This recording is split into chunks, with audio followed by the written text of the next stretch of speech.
How to fix Netflix, your account cannot be used in this location. Hello guys and welcome back to the channel. In this video, I'll show you how to fix the Netflix error. Your account cannot be used in this location.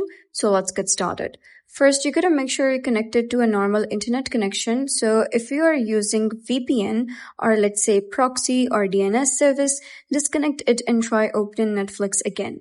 Next, you're going to close the Netflix app completely and reopen it. You can also restart your phone or device to refresh the connection. If you're traveling, then verify that Netflix is available in your country and that your account is in good standard. You should also update Netflix from your App Store or Google Play Store. And once you have done that, you can just simply sign in back to your account. If the error continues, you could just simply sign out of Netflix, sign back in and try streaming again.